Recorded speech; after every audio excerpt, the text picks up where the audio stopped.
Good evening, everyone. It's Carpo, almost after dark here.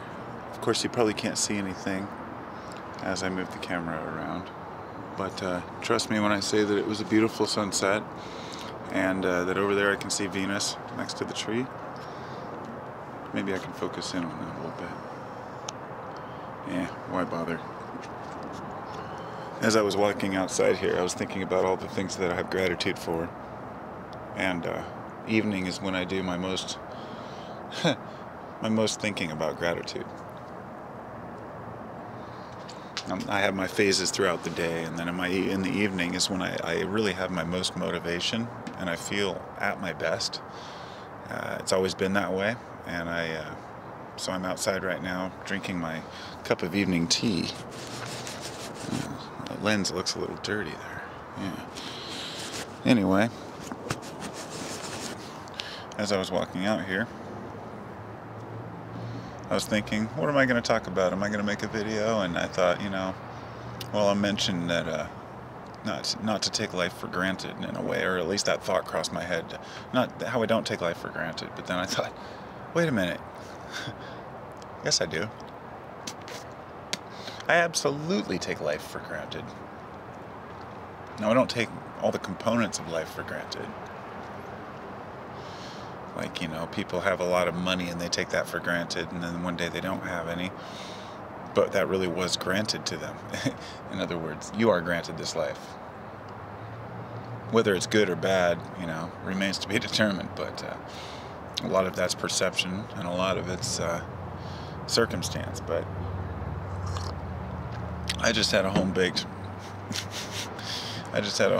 cookie and came out to sip a cup of peppermint tea, and that to me is having a good life, and a family that loves me in there, which is the most important component. But I never take my family for granted, because that's something that you have to work for. But life itself, I guess, if you consider it, we're all granted life, whether we like it or not. Sometimes it's not the greatest thing, so some people take life for granted, some people take it as a punishment. And it's all really in the perception of the individual. I choose to see life as a gift. And I can't imagine seeing it as a punishment. I think that I've just been fortunate in my life to get to the point where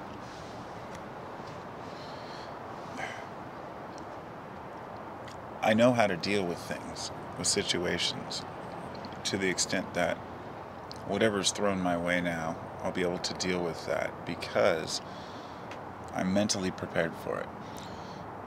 And the only way to mentally prepare for life's hardships, or rather the easiest way, is to either experience them firsthand when you're young, or to develop a sense of observation and seeing how others have done and fared, and what works and what doesn't work in this world.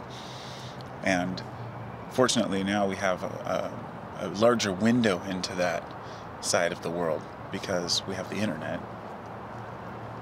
We can see how people really are, not just how we think they are. And we start to realize that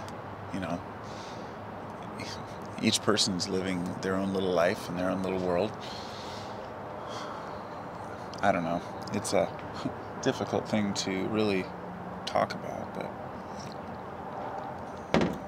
I guess that I'm able to, having a stable life, at least somewhat stable, living in a world where I have access to, a normal sleeping schedule and access to information, and I'm in a free part of the world,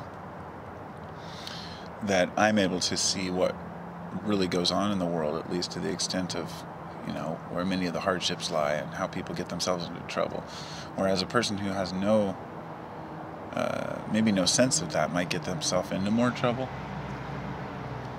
So I guess what I'm saying is that the first half of life we spend developing our understanding of life itself, and learning why we don't take it for granted, or why it is taken for granted, rather, or it is granted. And then the rest of life, we spend trying to utilize that. Hopefully we're not broken by that point. But anyway, I I guess that's really all I got to say.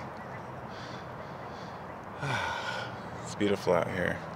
I'm gonna go head inside and watch some family television cartoons, or perhaps a documentary or a movie. Settle down on my couch and be grateful that I have that warmth in my life and a family to share it with. Namaste, peeps.